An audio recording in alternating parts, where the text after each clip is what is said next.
Producers, stop. Before you grab that EQ, make sure you watch this video. Unlike any other plugin in a producer's arsenal, the EQ is guaranteed to be in every beat mix. However, if you don't use it in the right way, you can introduce a domino effect of issues. So today, I'm gonna give you 5 tips on how to get industry level beat mixes so that way you can compete with the big dogs. You ready? Let's get into it.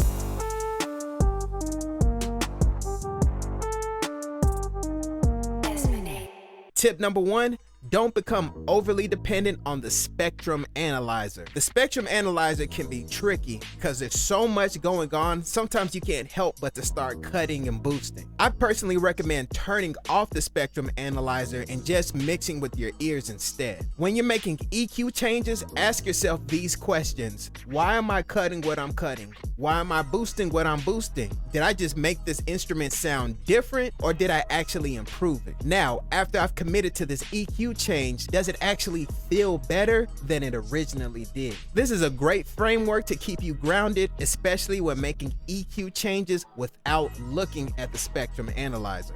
Tip number 2, things may not sound that good solo. This is something that took me quite a while to stop doing. I would get a sound perfectly EQ'd and then unsolo it and wonder why something was still missing. Now, it's perfectly fine to solo a sound from time to time to really get dialed in on a specific frequency. However, always keep in mind that that sound is going to be interacting with other frequencies within that beat. So EQing a clap for 2 minutes in solo mode won't help you achieve the results that you're looking for. Always keep in mind that the sounds that you use need to sound good in context with the other sounds within your beat. Tip number 3, you may need another tool other than an EQ to get you the result that you're looking for. One mistake that I made when I started was relying on an EQ for any type of tonal change that I needed. Take some time to experiment with other tools such as saturators, resonance suppressors like Soothe 2, and also channel strip EQs, which are EQs still of course, but they emulate board consoles, so they come with some pretty cool tone along with it. These days I've really been enjoying adding just a kiss of saturation to my background percussion elements. So give these different tools a try, you never know what type of unique feel and texture that you might be able to get out of them.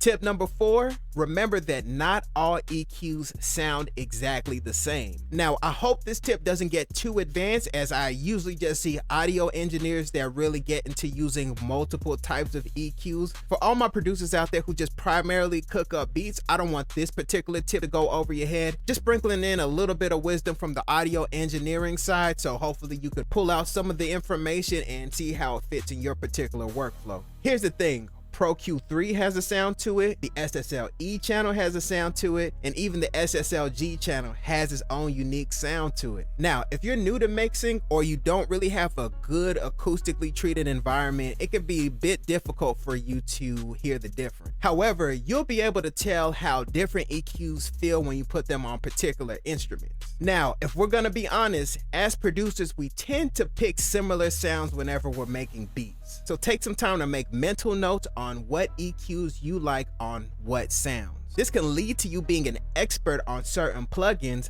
so you get to the point that you find new and creative ways to pull out tones and sounds out of your instruments.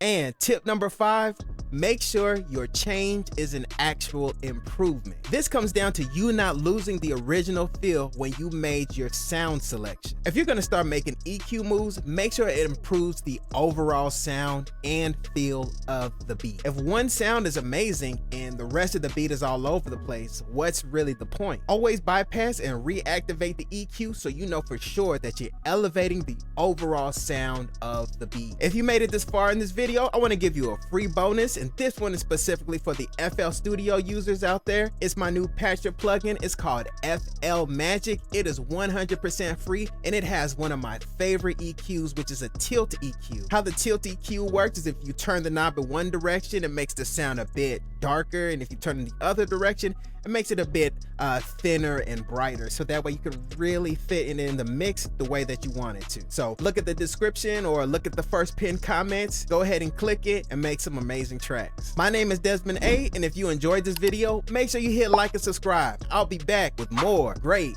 videos. Peace. Desmond A.